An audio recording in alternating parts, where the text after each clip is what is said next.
We left the mainland and took a ferry to an island and saw a couple really cool museums in Stockholm. I'm going to tell you all about it.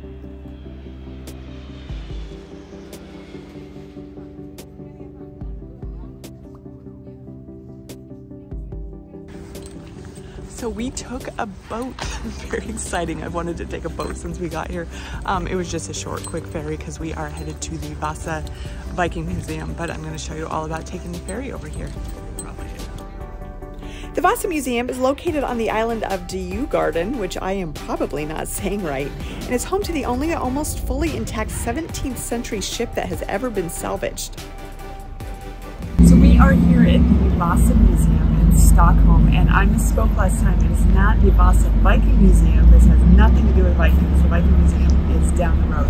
But this has a ship, a giant ship, that actually sank in the harbor here in 1628. They pulled it out of the water in the mid-1900s. So super cool to come see this and see what they built back in the 1600s and how shipping was such a huge, important part of their lives back then.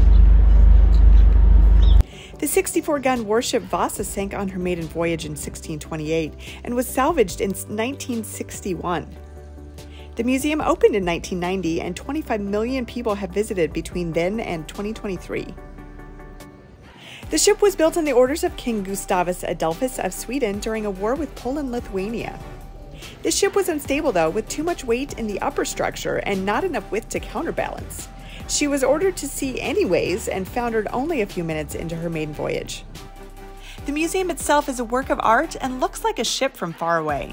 Inside the museum, the ship can be seen from 6 different levels, and there's plenty of exhibits and models that showcase the sinking, location, and recovery of the Vasa.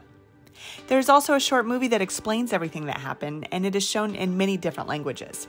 Do not skip this movie. It gives you such a great background of the history of the 17th century when the Vasa was built, as well as the salvage and restoration of the ship. While in Stockholm, I was on a search for Swedish meatballs, but was told some of the best in the city are actually at the Vasa Museum, so this is where I got them. They were right, and they were very, very delicious. Definitely check them out.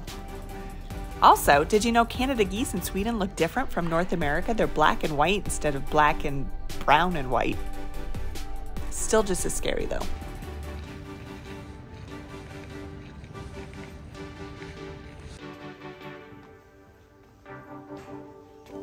From the Vasa Museum, we walked just a few feet and found the actual Viking Museum. In a lot of ways, this museum was even better than the Vasa Museum. Take a few minutes to stop by and tour this museum also.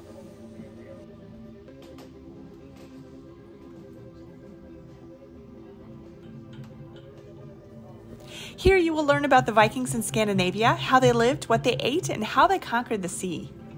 You will also be able to try on a real Viking helmet, see their homes, and learn about their beliefs.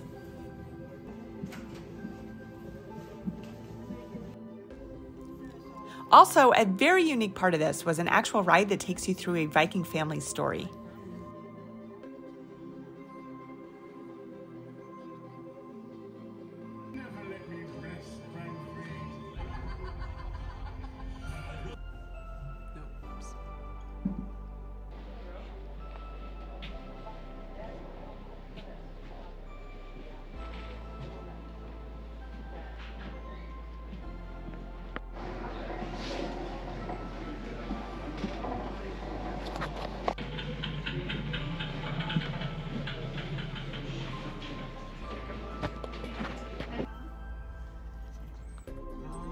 This island has a couple other museums and so many other beautiful locations.